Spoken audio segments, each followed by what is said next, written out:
Well, it took me some hours, I mean hours, to determine what I should wear to come and see Seun Kuti. Because I looked at my head, serious gory, and I remember his own head.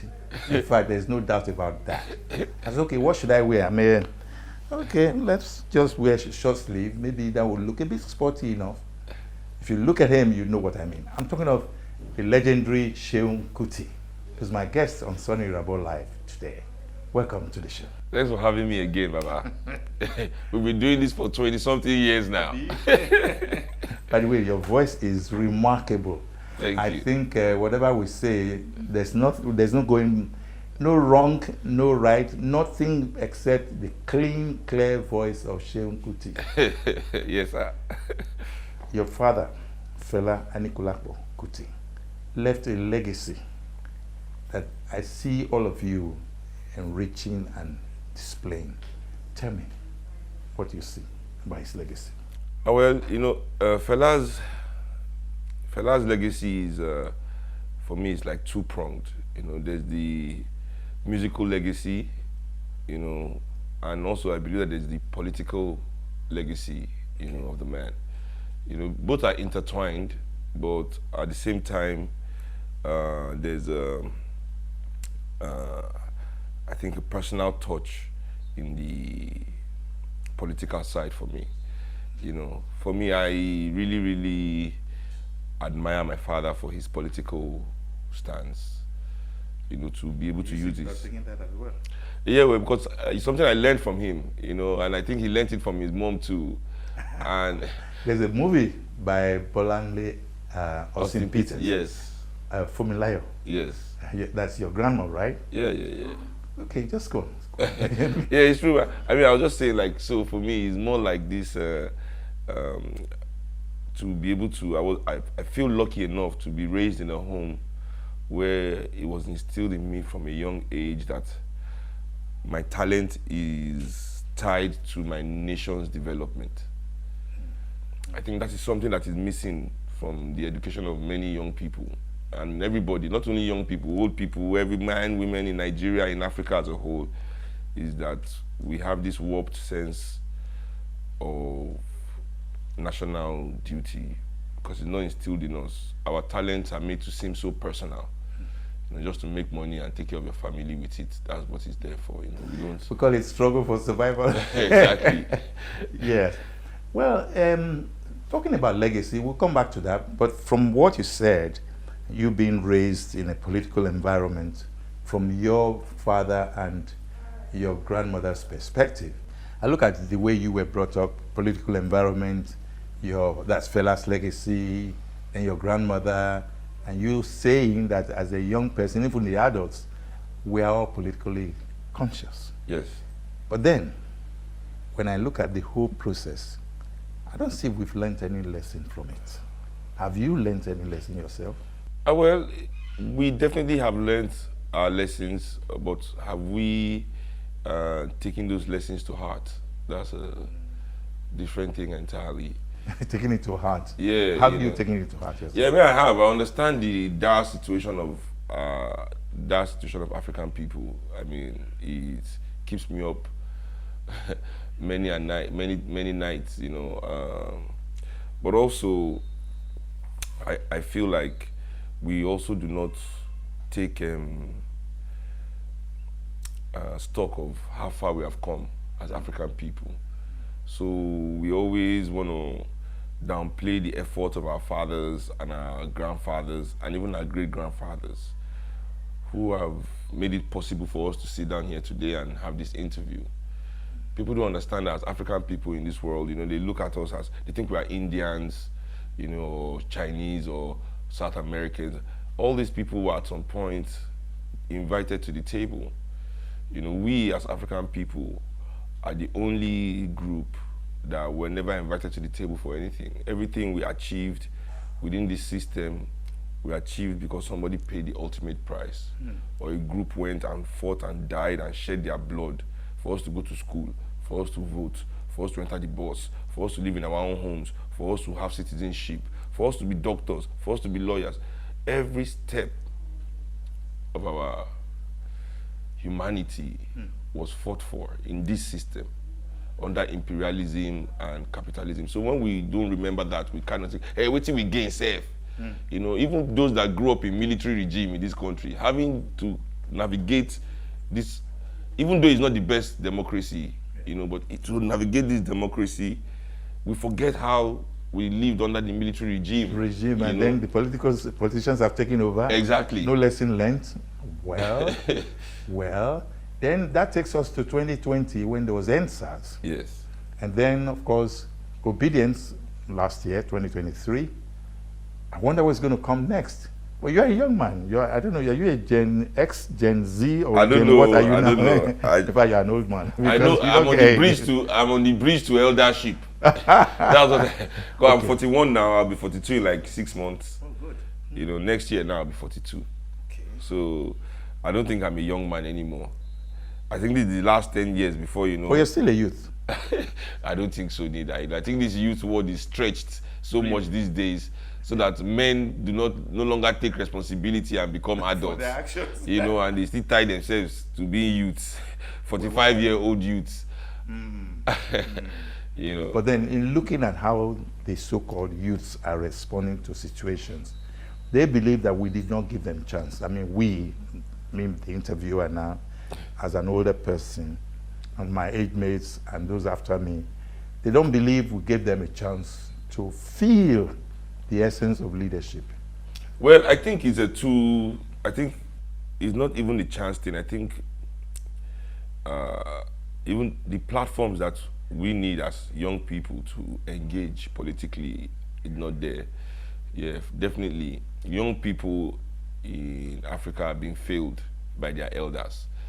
You know, it's not because I'm not saying this because I'm trying to be rude or anything. It's just because as young people in Africa, you know, not only are we deceived, they're also playing games on us. You know, like in Nigeria, for example, when you hear politicians and the elders speak about youth, you think that it's because of the youth that Nigeria is not moving forward. Or what are the youths doing? The youth are not engaged. But, you know, like as if it's the job of the youth to develop the country. So it's everybody's fault. That's what you're saying. Yeah, we all have our roles to play, but the thing is that the elders are putting their responsibility on young people, which I feel is wrong. You know, elders are, you know, asking the youth to develop the country, basically, to take responsibility. Well, for how the can country. they take responsibility if they are not given a chance to take They don't even. What they need is to be given the opportunity to fulfill their best potential. I have not seen any country in this world built or developed by young people.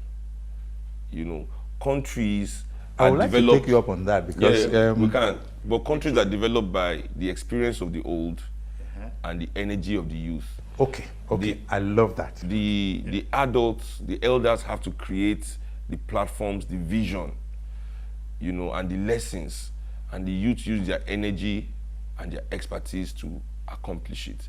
That is the dance of I society. didn't know we were this philosophical. Coming to you from a man who is so deeply involved in how to make the world a better place. Let's get back to Afro music. Yeah. Great Fela was awesome. But you know his history, and that will interest me a lot, just to tap your brain a little. He studied music in the Royal Society of... No, at the Trinity College. Trinity College. Yeah. In the UK? Yeah. Okay. Classical music? I think he studied... Musicology. No, I think he did jazz music. Jazz? Yeah, I Seriously? think Fela studied jazz. Yeah. Okay. Okay, no wonder I was so adept at it. All right, then he now came to Nigeria. Yeah. Before well, I remembered him from Jenkwoku, which was one dramatic move from... That was his first hit song. Yes. Fela had 10 albums before he made Before a hit song. then. Before then, Before he had a hit, he had 10 albums. Before that, there was Onidodo, Onibonwe, Yeah. which was more like a high life. Yeah. episode. There were a lot. Adu Join, Key Join, Okay. so many tracks like he, I still love that too. you know. But when you look at the graduation from the Fela of old to the Fela that became the rebel, I see that in you a lot. You?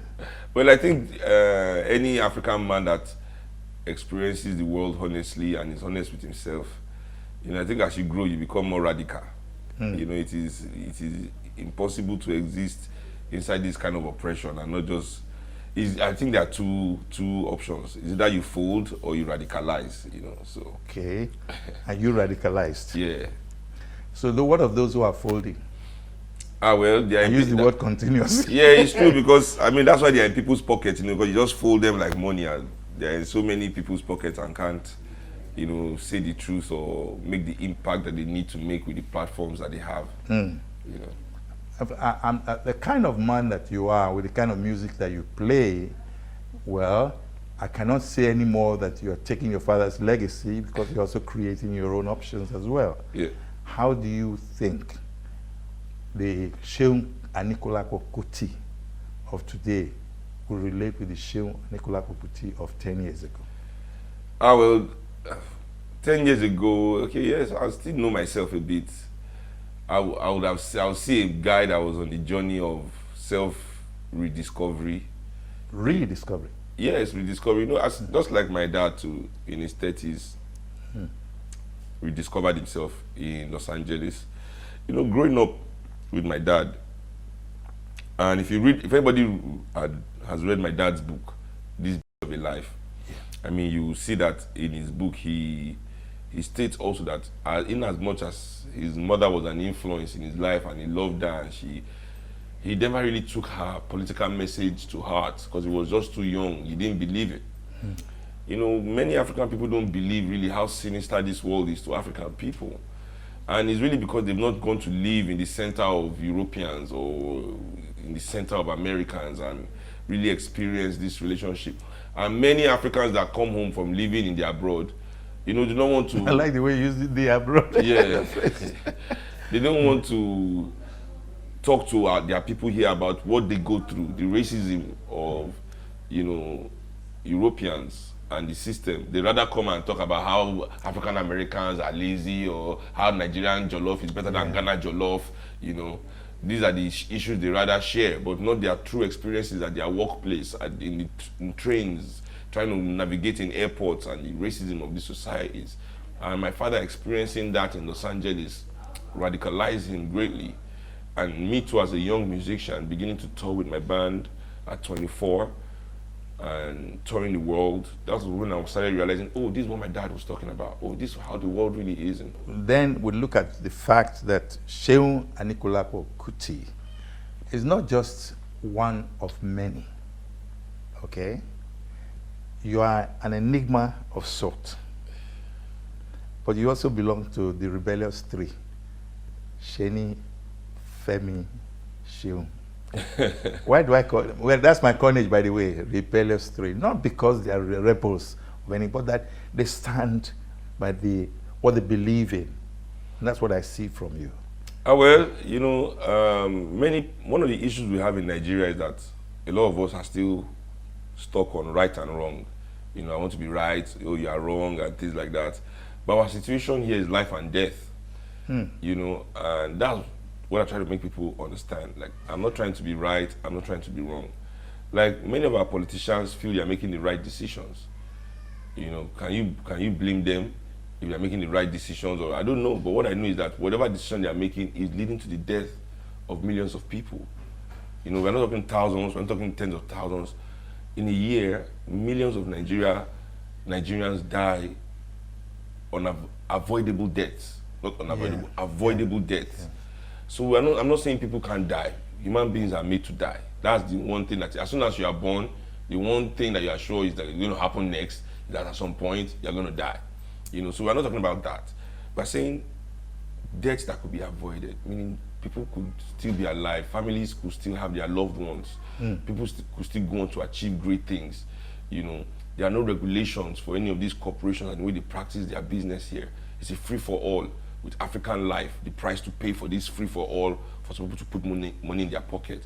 Billionaires with trucks that don't have brakes on the road. Nobody can talk to them, nobody can bring them to book. There are trucks exploding, killing people, running into children in bus stops, no regulation, no justice for that, no kind of ramification for the action. You know, the oil companies polluting the entire Southwest, nothing, our healthcare system, people cannot afford medicines, they die. Doctors don't take patients except they can afford it. These same doctors have sworn the Hippocratic oath, you know. You watch Africans, their fellow brothers, bleed to death in their lobbies. My band leader on New Year's Day lost his life New Year's Day in 2021. Yes. No, 2020. Because no hospital would take him.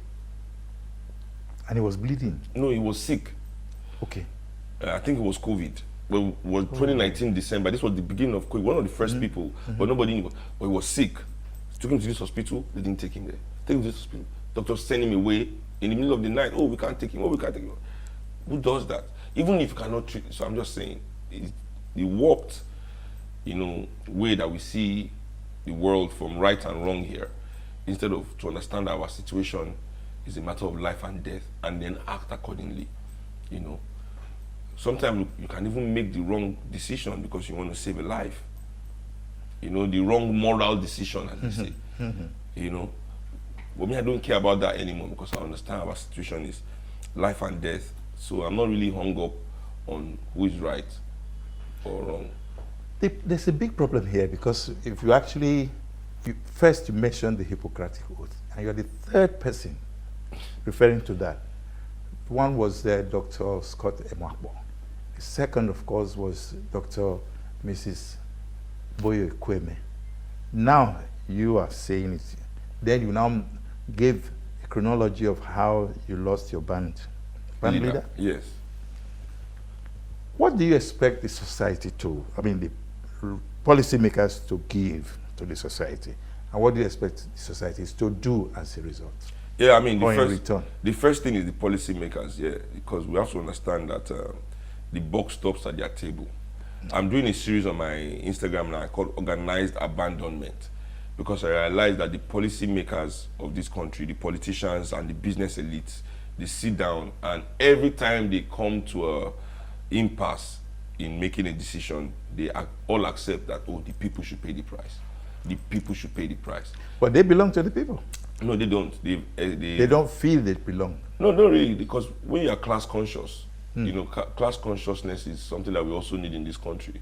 You understand that the elites are removed from the people because their interest antagonizes the existence of the people. For them, their interest and the interest of the people do not align in any way, shape, and form. We, the people, are not our elites. They, you know, look at the life, what they push, what they believe in. These are the people that sell food that people cannot afford. You give them subsidy, they steal it and put the people in hardship.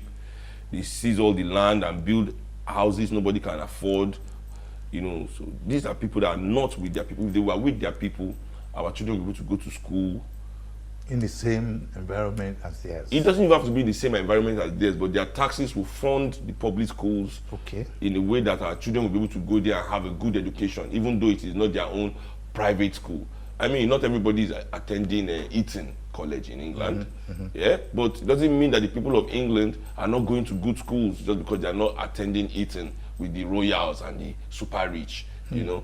So there's a public school right down my street here. I could never put my daughter there, you know. Why? But why not? Why shouldn't we be able to do that? Why shouldn't we be able to access good social services? So the policymakers in this country are not aligned with their people.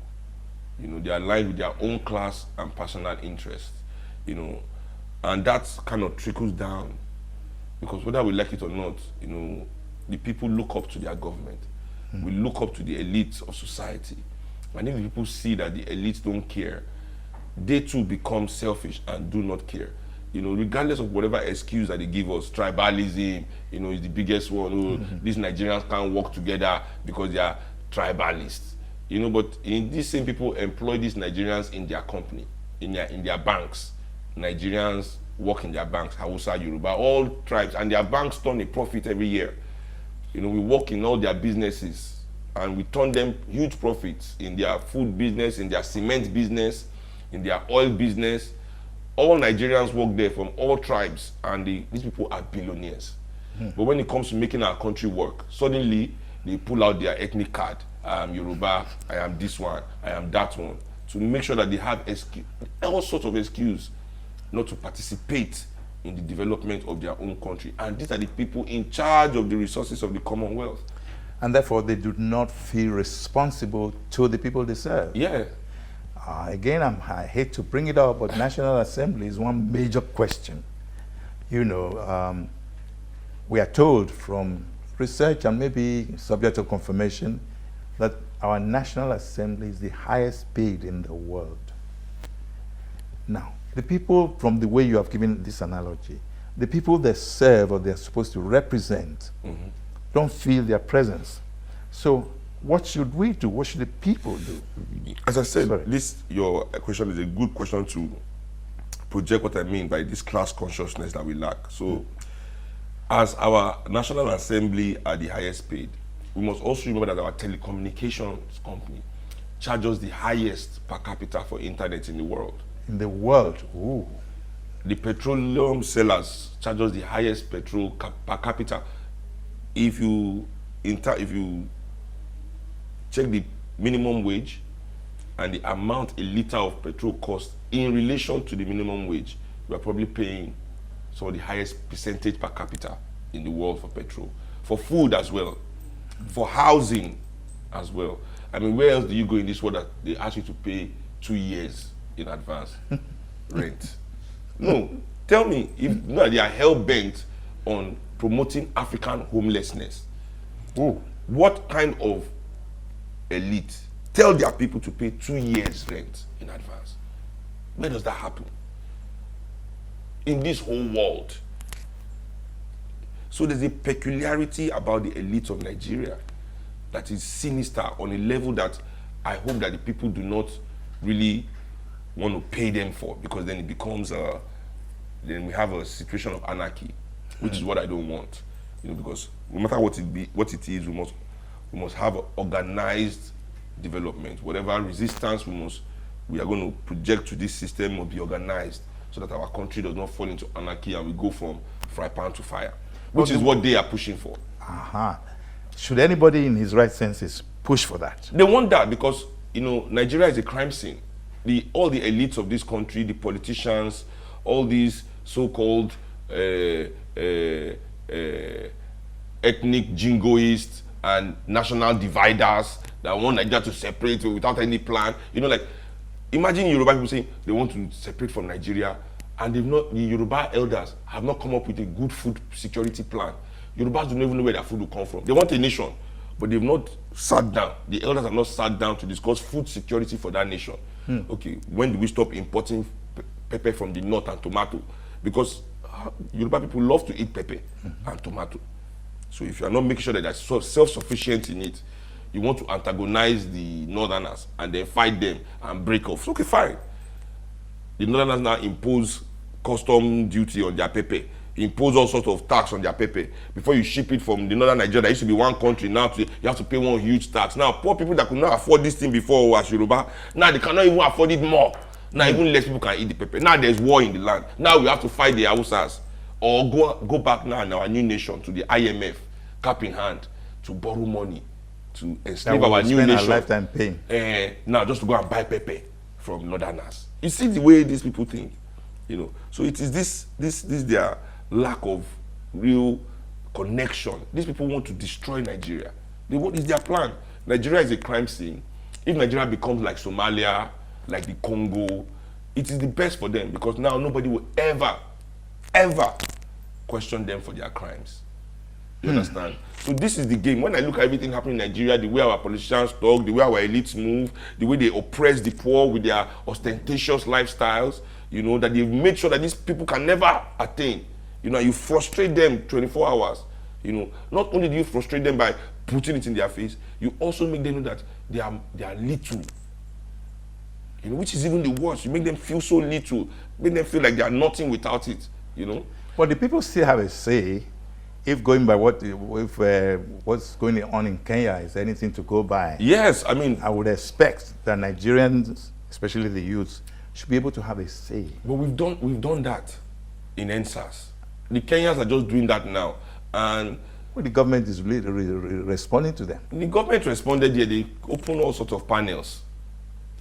Buying time. Yeah, exactly. That's what they would do. The youths are making the same mistake that I told us we were making in 2020 here. They were protesting, but they were not organized. There's no political organization to trap the energy of that protest. See, in 2012, I made that mistake too, and I protested against Jonathan's subsidy. My eye was just opening to the IMF. Oh my God, we cannot allow this. But well, I would say I wasn't that blind or naive, because I called all the young people that were part of that protest in 2012. We had a meeting in my mentor's house in GRA, and I said to them, let us organize ourselves politically and take this country. This is the chance. If we are a political entity, we can use this protest to at least shake the people in power. I didn't know that I was talking to sellouts that had all gone to collect money from politicians. Not only me for that meeting, never collect money. They were all looking at me like I was a fool. You know, me, I was wondering, why are these people not interested? I didn't know that. Anyway, but the mistake is we do this and we allow the annoyed, the excluded oppressors to grab the energy. So even among the elites, there's division. You understand? It's not as if they are all united. So there are some of them that are not in the place to chop. They are angry. They want to be in the place to chop. Then you now do protest. They will definitely come and join your protest. Keep this energy. We'll be right back after the break. Welcome back. Well, I just want to get back to the energy that I stopped, Seun Kuti from, Seun Anikulapo Kuti. I have to always remember that. Yes. I stopped him from that energy, but can we get back to that energy? Yeah, I mean, it's the truth is, somebody watching this program will now go and say, Seun Kuti has started again. That's how the energy will soon dissipate. Will it? No. I mean, it's not an energy thing. It's a mission. I've dedicated myself to something. One of the things that people say, what will it change? What will it change? What it will change is that you did something. That's all. The only thing we can all say is that we tried, we did something. And if everybody had that mindset that at least I'm doing something, trust me, things will change. Yeah, but there's that fear. I don't know, fear of the unknown is happening to us. We live in denial a lot. And I don't know why. So what do you think should be done to hold policymakers to account, and then anybody who flouts the law, whether it's policymaker or follower or whatever, should also be held accountable? The rule of law is not moving here. It's not working, it appears. But the law, what is the law here? I mean, we have some European canonized Western or Sharia law, but is it about justice? Is there any justice in that law? Because we have to understand, as African people, we existed for thousands of years without lawyers. But everybody knew the law, because the law was tied directly to justice. Today, the law is tied to what is legal. Can you differentiate them? Yes, justice goes along the lines of natural law. Okay. It's not even really an eye for an eye. Africans are not like that. An eye for an eye is a Jewish desert people ideology. When you live in that kind of harsh environment, I can understand the law of an eye for an eye as justice. But Africans, we built our law systems around what was truly natural justice, that allowed for brother and stranger to merge as one, to have dignity. I say to people all the time, like, the number one right of every African is to own land. That's one thing we... True. Okay, so African law, that's where it starts from. That's the basis, the foundation of African law, is that every African owns a piece of Africa. So we don't even have that anymore. You understand?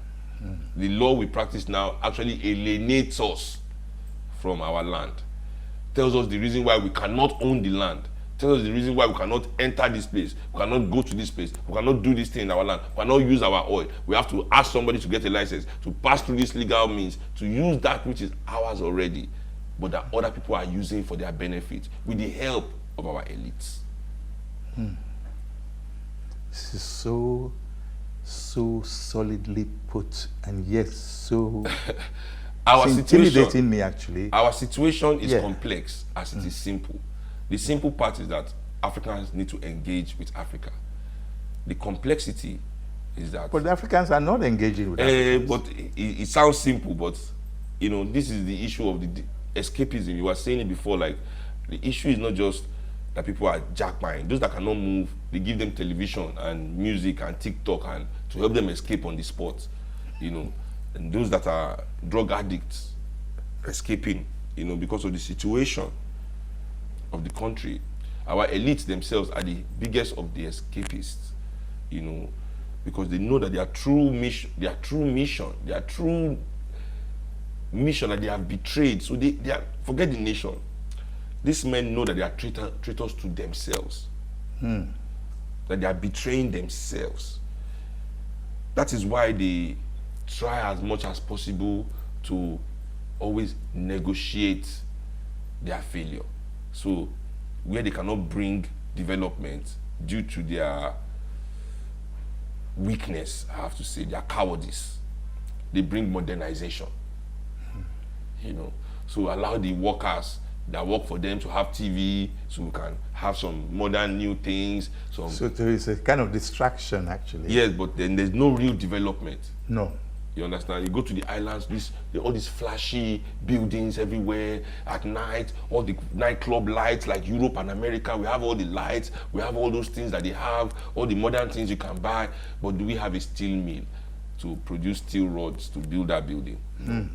Well, we had a steel mill, not one, not two, but three. Exactly. That never got off the ground. Exactly. Just like we have refineries. Ajaokuta, Alaja, Oshogbo, they were all still rolling mills. Yeah. But they never got off the ground. Yeah. And nobody gave account of why. Every government comes and use that Ajaokuta to siphon billions, and it's still the same. They don't do anything about it. So, back to the rule of law. That law, will it ever be tenable? Yes, yes. Because me, I believe in the African people. And I believe in the African people's, cultural strength. That our culture always has been what has protected us, what has kept us, what has not allowed us to become the Native Americans. Because Africans, actually, they don't teach us, Africans don't know the world. Our education system is so weak, If only we knew the world, we would know how strong and lucky we are to have this culture and how it has saved us from everything we have experienced when we compare ourselves to those who have encountered what we have encountered. Go to North America. North America, people think is European continent. You look at North America, you look at Canada, you look at America, you think, oh, white man country.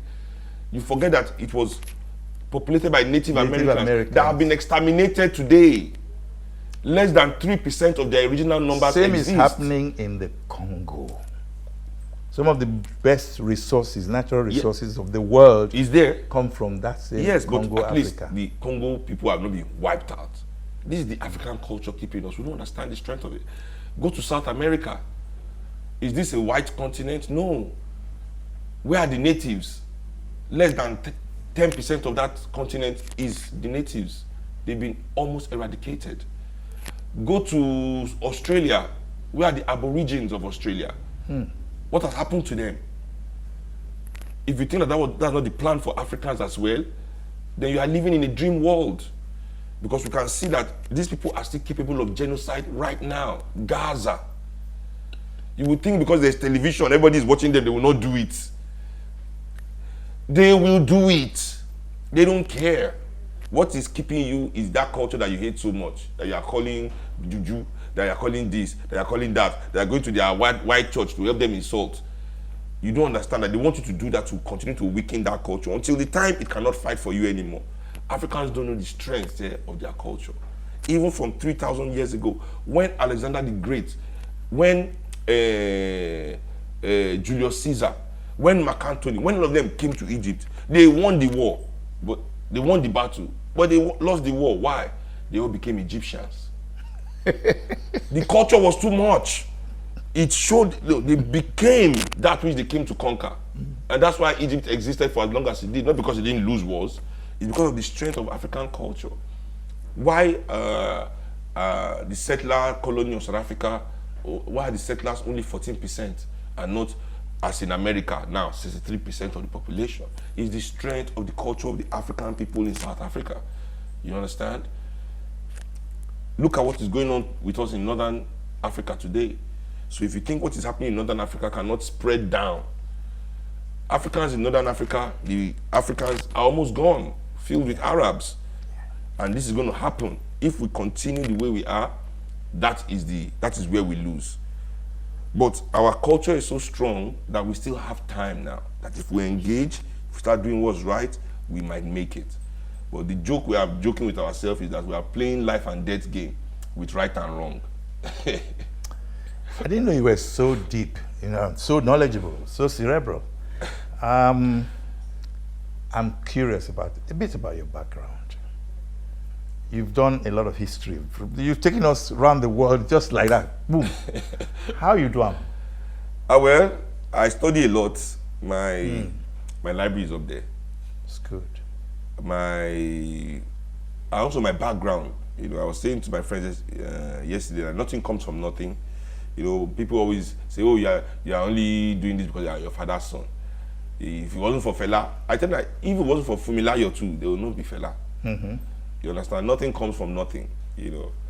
Fumilayo himself, Fumilayo is the reason we have who my father is, and people only know my father because he's a musician. If they only knew he spoke his mind. Yeah, they knew my uncles as well. Yeah, they will see that there's no. They also excelled in their own. They excelled, and they were also on the side of their people. Always. But music makes you popular. So I was just saying, I felt I was popular with his revolutionary work because of his music, so people knew. But all my uncles were engaged in liberation struggles. I mean, Uncle Beko went to jail more than my dad. In fact, when Fela died, Uncle Beko was in jail. I remember that. Yeah, he was in jail. He was serving 15 years under Abacha, giving 15 years, but Abacha died the third year of the 15-year sentence when they now released Uncle Beko. So, because we are raised in that way to see in the forefront, we are in the forefront of the liberation struggle. Our family has always positioned themselves in the vanguard of the struggle that way. So we, the children that are born in this family, we tend to see the state and the nation in a way that most people don't. From the age of 7, 8, 9, when I begin get sense, I knew that the Nigerian state had to be evil. When I saw the way they attacked our house, shot at my dad, there was one time they came to our house and literally rained bullets for an hour on our house. Jesus. You understand what I'm saying? This is state power. Many children will never see that. If you tell them it'll be like a movie, they will think, all right, what is this? So they don't grow up with that consciousness. They don't know how evil the world can be, when wrong people have power. So my father experiencing his mother's struggles, with the Alake and the colonial power and arresting her, beating her up, all those things they did to her, seizing her passports, the different oppressions she had to go through, it must have left a mark on him, even if he didn't react to it as a young man. Because me too, growing up, I just wanted to live normal life. I believed the lie that, to be the best African man, I just had to be able to afford as much European things as possible. The best African man is the African man with the most European things attached to him. So I was in that race. I was living that life. I was about to get mine. But then I encountered it again. I encountered the world again. I encountered the message again. And then coming from my background, it validated immediately what my father was saying, what my grandmother was saying, my experiences. It suddenly was validated, but because I had something to tie it back to. Most people don't have that, so I don't blame them. That's why we try to let them see. That fighting spirit is in you. from your past. You said it. But then there are other, figures in your background or your mindset, like Che Guevara. Yeah, that's my second dad. When I think of him, I also think of you. Apart but from I my don't dad, see the relationship. Apart from my dad, he's the only man I have a picture of him in my house. Because well, you never met him because you were not born. No, of course I never met him. I wish I even if I met Che Guevara, I'll be in the jungles of Lagos waging guerrilla warfare against the Nigerian government. Somebody said they should have just said Che Guerrilla instead of Guevara. Exactly, The man was an amazing man, in terms of his own world outlook and his selflessness. I mean, the man came to fight in Congo. So... Was that where he was caught? Because no. Nobody seemed to have found it thereafter. No, from Congo he was caught and killed in Bolivia. He went back to fight in Bolivia. Okay. To join the armed struggle there. Because he was disappointed with Kabila's struggle in the Congo. He believed that the Congo rebellion against Mobutu was tied to Lumumba. And if they could remove the imperialists from Congo resources, the imperialists would be weaker, where they were fighting colonialist wars everywhere. So he came, only to find out that Kabila was not even fighting. You need to read Che Guevara's Congo, his diaries. Escapades, yes. He wrote his African diaries. So when he was in Congo, his time, he almost died.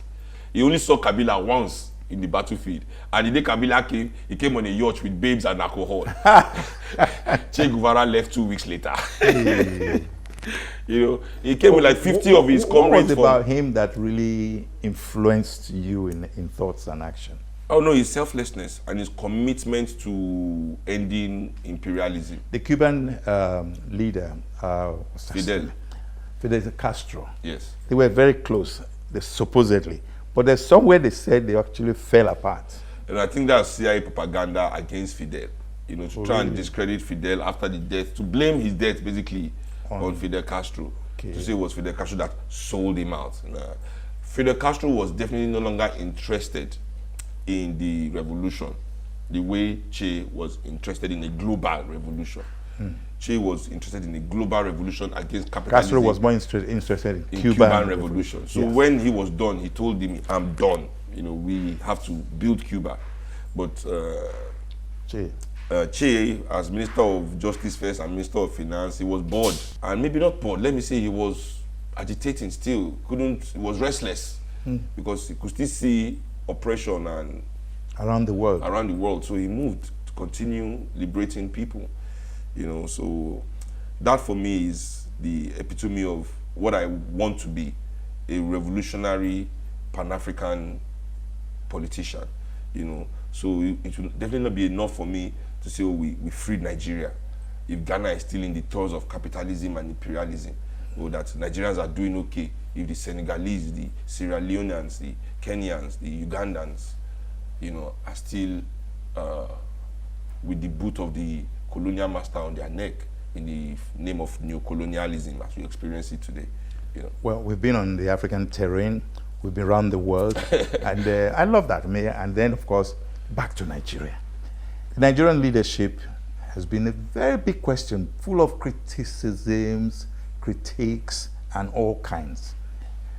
What's your take and what's your advice on the kind of leadership we should have and what the followers should do to make things work better for all? The followers don't need to do anything. In Nigeria and in the world, everything is determined by government policy and on the energy of those in charge of the country. The people want to do right. Just like when people want to do right. Yes, they want to, at least majority.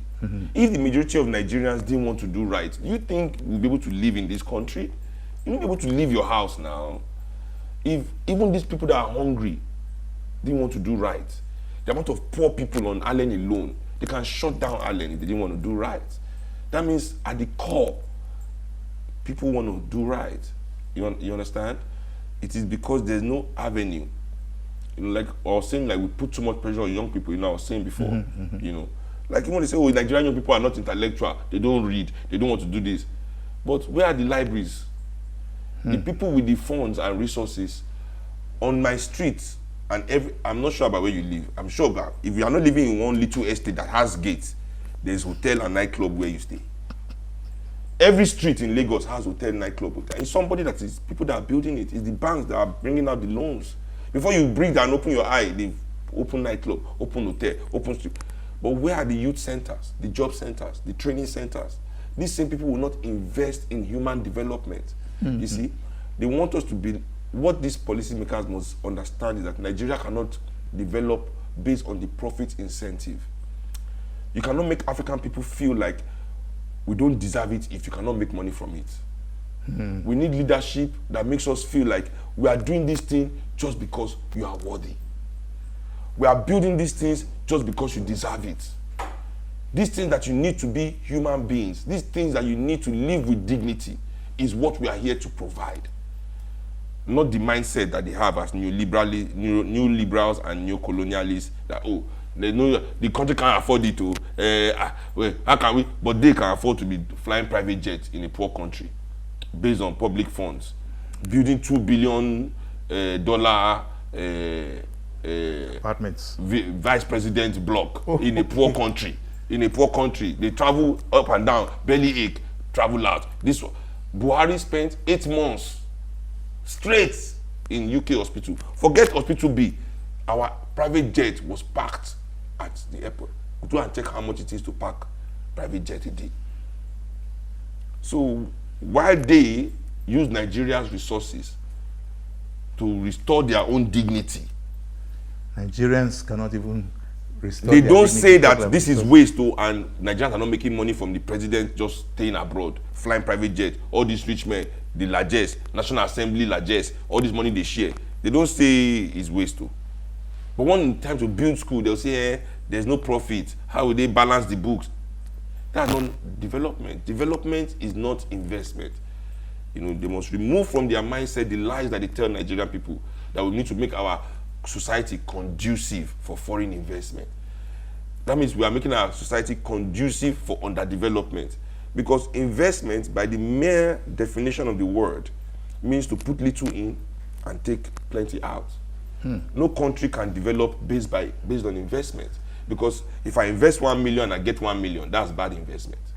So an underdeveloped country that somebody comes to put, so you are here, somebody now comes, puts $2 billion to bring you here, then takes 6 billion and bring you down.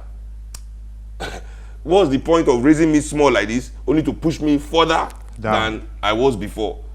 So that's what investment is. That's why Nigeria can never develop based on the profit incentive that they are looking for investors. What do you advise Nigerian leaders to therefore do, to think?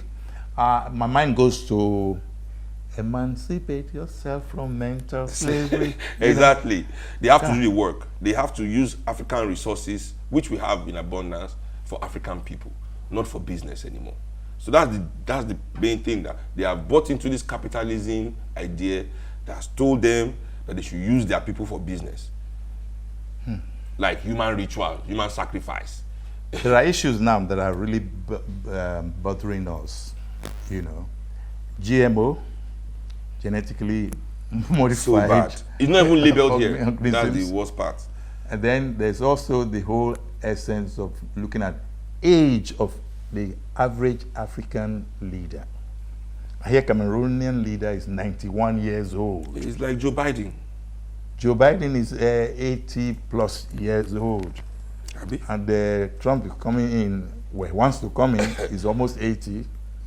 So, wait a minute. What's with this age and leadership? Yeah, because it is not age, and me, I don't care if the president is 100 years old. So far, he's a 100 years old person that knows what he's doing. That's a good age point. doesn't matter for me who is leading age or no age or anything. The But problem we there are have is people that already there to do the job. the problem we have is that it's wicked old people that are ruling the world. If you put young person there too, I mean, Yaya Bello, is he 80 years old? All right. Exactly. So, I mean, it is a mindset thing, it's a spirit thing. It's not an age thing. This is why I keep telling young people in Nigeria that, why do you people think if they put you, because you are young in power, you just go there and you do everything right? Gowon was how old? He led the country to civil war, scattered the whole country, in less than 3 years. Go on. I mean, nobody puts the blame of this country in his doorstep like we should. You know, the shenanigans he pulled in this country, that man. You know, then went to go and stay in his girlfriend's house in England. While the country, they did coup to remove him in Nigeria. He was chilling in the UK. Wasn't in the UK? He was going to school. We have seen this in this country. I'm telling you. Anyway, so our business and political elites, they are in a dangerous marriage. You know, where a toxic marriage, where the children are not catered for, the people are not catered for, are not cared for. You know, and then they throw some charity at us. I want them to thank. They're like fathers that when they do something for their children, they want to take praise for it. You pay your child school fees, then you call family meeting. Now, I've paid my child school fees, so come and praise me for paying my child school fees. You know, so that mindset has to go. You know, and if they cannot, this is where I am saying we the people must organize, because there's no pressure maybe. So if they cannot deliver it, we must find from amongst ourselves a new group of national leaders and business elites and political elites that are willing to do the work. And carry the nation forward. All right, one last word before we sign off. What's your, look at entertainment. Is this one, especially now we didn't even talk about entertainment. Everything is entertainment. Well, it depends on what you mean by that. But let's look at entertainment, the evolution of entertainment. Because we've been talking about people in the industry for quite some time. Look at entertainment. Yourself, to me, you are a Generation X, not a Gen Z. You are older than Gen Z, you said. We are the baby boomers. So where do you fit Nigeria in the scheme of entertainment? Oh no, I mean Africa in a whole, not just Nigeria. Okay. I think when Nigeria is special, I said this thing one time, and some, you know, all these Nigerians in the diaspora, I love them, but they think they're the best things since sliced bread. I'm telling you. So I was talking about this. Then one of them just jumped and said, it is Nigerians in the diaspora that make it successful. But what I said was this, that, you know, for me, African entertainment is, you know, but Nigeria is at the forefront of this. It is a good thing, but then it's also a sad thing. Because the only reason Nigerians are topping in entertainment and we're doing all this is because our society is the only one in the world. And we found this out by some research, which made me really sad. We are the only society that invests more in entertainment than we do on education. Really? Some revelation there. There's more investment in the Nigerian entertainment sector than there is in... We are the only society in the world that puts more money. That there's more money in our entertainment than in our educational sector.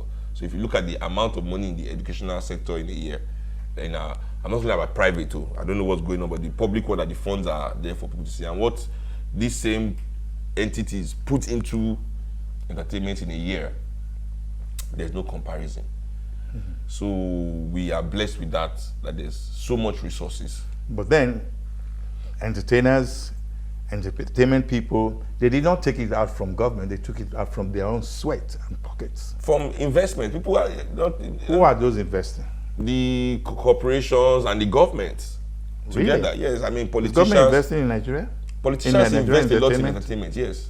Okay. They do. I mean, from you, they invest in movies. They invest in, especially when it's campaign time, millions of dollars put into this entertainment side of things. When they are doing any event, I mean, many of them have artists that they are directly sponsoring. You know, that's the politician side. Even in these big corporations, I mean, you know, their ambassadors, you know, where they invest in these artists, millions of dollars. So Nigerian artists don't go on the global stage, you know, cap in hand. Okay. You know, they go there with millions of dollars in their pockets, ready to engage the best services of the best PR, the best agents to put up the best shows, because they are coming with serious investment. And now, because that investment is there, Nigerians in the diaspora can connect to this thing, and it's so successful and so big. But the initial investment, you know, comes from our own elites here, you know, and that for me is what makes our entertainment industry. Is that why you're traveling? Oh no, that's not why I'm traveling. Okay. But I'm on tour. You know, me, I don't have any of this. Tour? Yeah, me, I don't have any of this ambassadorial investments Okay. in my life. But your touring will bring revenue. Yeah, for sure. Fantastic. I mean, I think as musicians also, this is one thing we do for Nigeria. I think we are able to bring in, you know, foreign exchange that is not coming from central bank. You know, real foreign exchange, not tied to the crude oil of Nigerian people. You know. How does that affect your general revenue scenario, home, abroad, and everywhere? Well, I mean, I think, you know, my fan base all over the world is what actually keeps the lights on in this house. Good. You know, because we don't get a lot of work here. I don't know why. I know why, but I don't like. See, because it sounds like you're complaining. When you said you don't know why, I looked at you again. Then you now said do know you why, know why. but- All right, you want to share it with us? No, because it sounds like complaining, and I'm not complaining. You know, they can keep their work and whatever. It's fine. I'm still alive. I love that. You know, but yeah, we work. That's my fan base is more international than local, so I have to do a lot of tours every year to have the income I need to survive, basically. Well, Seun Anikulapo Kuti, thank you so much. Oh, it's my pleasure. Always. Every time I interview you, I get something fresh and new from you. So I don't know how else to. Well, thank We've you. been doing this dance for 20-something years. Yes, Let's continue. so thank you very much. God bless you. Thank you very much, sir. So on that note, well, we have had Seun Anikulapo Kuti on Soni Irabor Live this evening. And I just say thank you. God bless you.